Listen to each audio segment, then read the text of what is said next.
Sir दर्द दो प्रकार का होता है। नॉर्मल हेडेक्स जैसे माइग्रेन हो गया, क्लस्टर हेडेक हो गया, टेंशन टाइप हेडेक्स हो गए। इसमें हेडेक बहुत सीवियर रहता है। पेशेंट को हिस्ट्री रहती है, जैसे आपने बताया कि एक साइड उसको झपक झपक दर्द होगा, फिर उल्टी आएगी, बहुत ज़्यादा साउंड से उसको तकलीफ होती है, लाइट से तकलीफ होती है, स्मेल से तकलीफ होती है। तो हम पेशेंट की प्रॉपर हिस्ट्री लेते हैं, उसको बैठ के हम पूरा हिस्ट्री लेते हैं उसकी, और उसका न्यूरोलॉजिकल फिर हम एग्जामिनेशन करते हैं।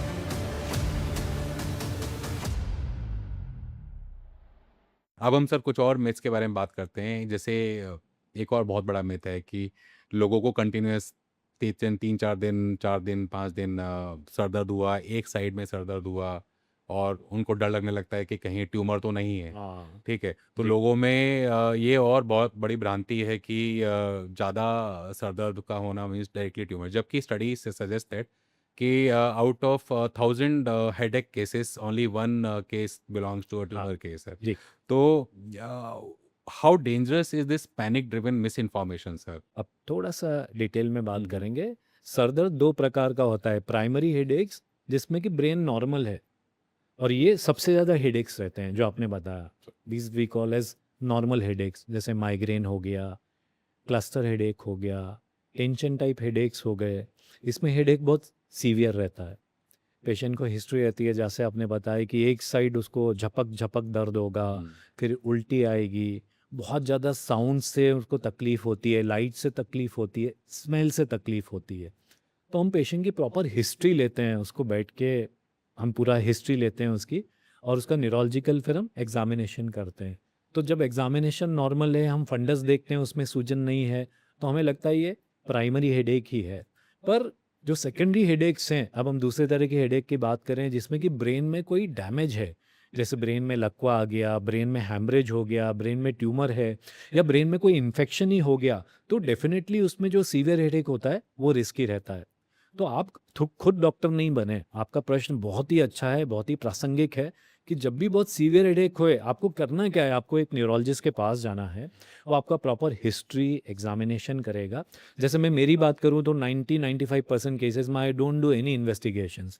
हम हिस्ट्री से, एग्जामिनेशन से पता कर बिकॉज ऑफ लेते योर हैं, experience sir. With because of experience, right. So जैसे जैसे सीनियर डॉक्टर का मज़ा यही है जाने का कि they do less yes. Investigations. जो नया डॉक्टर होगा, ही हिमसेल्फ पैनिक्स, नया नया पढ़ के आया है, so he do lot of battery of test. हम लोग ऐसा नहीं करते।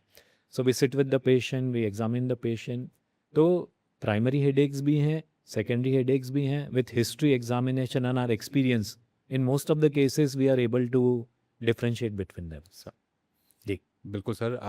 ये इस समस्या से मेरे घर में भी सर बहुत ज़्यादा अच्छा। प्रभावित है। मेरे मदर, अरे। मेरी वाइफ, उन लोगों को लगता है कि अगर सर दर्द, क्योंकि अब होता क्या है कि लोग सोचते बहुत ज़्यादा है सर आजकल। Continuous thinking, continuous overthinking, it also causes the सही ब्रेन बात है। Pain sir. सही है। और हेडेक तो रहता ही रहता है सर।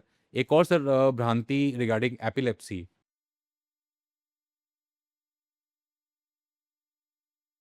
है, it's spread in the society sir.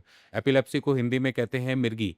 तो मिर्गी को लेके सर बहुत भ्रांतियां हैं। आज तो सर तब भी थोड़ी बहुत अवेयरनेस आ गई है, लेकिन आज से अगर हम 25 साल 30 साल पीछे चले जाएं, हम्म। तो मिर्गी का मतलब कि कोई माता आ गई है या कोई हाँ भूत बिल्कुल। चुड़ैल आ गया है इनके बिल्कुल। ऊपर, तो उसको बिल्कुल। वैसा का वैसा ही छोड़ देते हैं। कोई मोजा सुंघा रहा है, कोई पिक्चर में कुछ और दिखा रहे हैं सर। क्या रहा है। तो जबकि currently as per the data sir, 10 million Indians they are affected by epilepsy बिल्कुल। on a normal scale sir, ji. as per ICMR। and लोग आज भी ये बिलीव करते हैं कि ये कंटेजियस है, ये क्या कहते हैं अनट्रीटेबल है, और उसको कई सारे सुपरस्टिशन से भी जोड़ते हैं। यस। तो आपने अपने एक्सपीरियंस में सर ड्यूरिंग योर ऐसे प्रैक्टिस। होल करियर, जी। योर प्रैक्टिस, आप ऐसे बहुत सारे केसेस से एनकाउंटर हुए होंगे सर। काफ़ी तो काफ़ी। इनमें से सर कोई एक इंटरेस्टिंग केस जो आपको लगता हो कि जो आपको याद रह गया हो सर एपिलेप्सी के रिगार्डिंग? काफ़ी इंटरेस्टिंग है, बट प्लीज मैं सर इन शेयर। शॉर्ट बता सर। दूंगा। एक तो जो एपिलेप्सी का दूसरा नाम है सीजर। ये seizure is a Greek word, to seize. तो सीज। सीज मतलब आपको किसी ने अपने अंडर ले लिया। तो पहले ज़माने से ऐसा बोलते थे कि इस पे तो भूत आ गया है, क्योंकि आदमी सीजर में हाथ पांव अजीब से उसके अकड़ते हैं, मुंह से झाग आने लगता है, ऊपरी प्रेत आ गया इसको, हवा लग गई ऊपर की, ये सब सोचते हैं। अब इंडिया में तो जो आपने बताया कि जूता सूंघाना, प्याज सूंघाना ये कॉमन है। और सबसे बड़ी भ्रांति ये है कि इससे कंटेजियस है, मेरे भाई को है तो मुझे भी हो जाएगी, पर ऐसा नहीं है। बाप को है तो बेटे को भी होगी, ऐसा बाप लोग को सोचते होगी, हैं। बेटे को, वो जेनेटिक कुछ एक केसेस में रहती है एपिलेप्सी, 1 या 1.5% Okay. केसेस में। पर एपिलेप्सी के पेशेंट का मेंटल डेवलपमेंट रुक जाता है, ऐसा नहीं है। आपने आइजैक न्यूटन का नाम सुना है, आपने लिएंडर पेस को सुना है, या आपने ऑब्जर्व भी किया होगा कि उसको भी ब्रेन ट्यूमर थे, सीजर्स आते थे। और बहुत बड़े बड़े पेंटर्स हैं, म्यूजिशियंस हैं लाइक बीथोवन, इन सबको आपको जान के आश्चर्य होगा वीरेंद्र जी कि उनको एपिलेप्सी थी, पर भी अपने लाइफ में शीर्ष पे पहुंचे। तो एपिलेप्सी से आपका कोई मानसिक विकास रुक जाता है, ऐसा नहीं। एपिलेप्सी करके आप शारीरिक संबंध बना नहीं सकते, बच्चे पैदा नहीं कर सकते, ये भी बहुत बड़ी भ्रांतियाँ हैं, लोग पूछते हैं हमसे। तो मोस्ट ऑफ द केसेस में एपिलेप्सी में बच्चे नॉर्मल पैदा होते हैं, शारीरिक संबंध बनाने में कोई दिक्कत आती नहीं। और जो इंटरेस्टिंग आप बात करते हो कि पेशेंट बेहोश हुआ, और एक पेशेंट बेहोश हुआ और उसकी मदर ने, जैसे ही उसने पेशेंट बेहोश हुआ, उसको पहली बार ये एपिसोड आया तो उन्होंने इंटरनेट पे देख रखा था कि मुंह खोलो और चम्मच फंसाओ और जूता सिंगाओ। तो चम्मच नहीं मिली तो उन्होंने अपनी उंगली दे दी उसके मुंह में। एंड चूंकि एपिलेप्सी में पेशेंट दांत कस के बंद कर लेता है, तो उसने उनकी उंगली काट ली। तो ये बड़ा डेंजरस था, और कई बार चम्मच डालने से दांत भी टूट जाते हैं। सर तो मैं तो बोलता हूँ कि ये सब नहीं सोच के, एपिलेप्सी एक बीमारी है, न्यूरोलॉजिकल डिसऑर्डर है, जो कि ब्रेन में एबनॉर्मल इलेक्ट्रिकल डिस्चार्जेस से होता है। ये, इसका बहुत अच्छा इलाज संभव है, अवेलेबल है। और मिर्गी का मतलब ये नहीं कि अब ये ज़िंदगी भर मिर्गी का मरीज़ हो गया, ये भी एक भ्रांति है। हाँ, ये बहुत बड़ी भ्रांति है सर। एक बार मिर्गी हो गई किसी को तो लोगों को लगता है कि ज़िंदगी भर ये टीडी नहीं होगी इसकी, नहीं, नहीं, वैसी नहीं। वैसी है। हम तो 2 से 3 साल तक इलाज देते हैं और पेशेंट ठीक होते हैं। और एक और इंटरेस्टिंग बात बताऊँगा, एक होता है एब्सेंस सीजर। बच्चा स्कूल में पढ़ रहा है, वो अचानक टीचर की तरफ एकटक देखता है ऐसा, और थोड़ी-सी आँखें ऐसी झप-झप करेगा, या कुछ सेकंड्स के लिए। तो ये एब्सेंस सीजर है।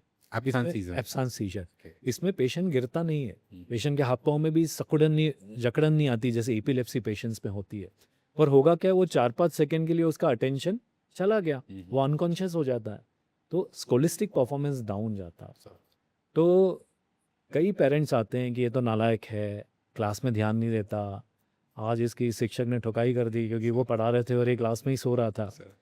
तो फिर हम जांच करते हैं तो पता चलता है ये एक स्पेशल एपिलेप्सी। हम ईईजी करते हैं तो उसमें एक स्पेसिफिक पैटर्न रहता है, और जैसे हम ट्रीटमेंट स्टार्ट करते हैं वो दौरे रुक जाते हैं और पेशेंट का स्कोलिस्टिक परफॉर्मेंस इंप्रूव होता है। तो एब्सेंस सीजर भी एक इंटरेस्टिंग तरह का सीजर है। कई तरह के सीजर में पेशेंट की पर्सनालिटीज चेंज हो जाती है, कॉम्प्लेक्स पार्शियल सीजर। वो बैठा है पर किसी को गाली बकने लगेगा, कोई पूरे कपड़े ही खोल देता है, मल्टीपल पर्सनालिटीज। मल्टीपल पर्सनालिटीज हो जाती हैं, वो दौड़ लगाने लगता है इधर उधर। किसी को इमोशनल चेंजेस आते हैं, बहुत जोर जोर से रोने लगते हैं, पर इस वक्त वो होश में नहीं रहते। तो ये काफ़ी इंटरेस्टिंग है कि epilepsy is of variate kind, it's all colours of rainbow जो अपन बोलते हैं। तो काफ़ी तरह की एपिलेप्टिक तो अटैक्स। बेसिकली जो हम समझ पा रहे हैं कि it is directly related to the neuron electric impulse conduction, उसी Yes. में ही चेंजेस होने के कारण ही ये बिल्कुल। अलग अलग तरीके की चीज़ें होती बिल्कुल हैं। बिल्कुल। Okay okay sir. Very ऐसे ही सर एक और ऐसी मेंटल स्ट्रोक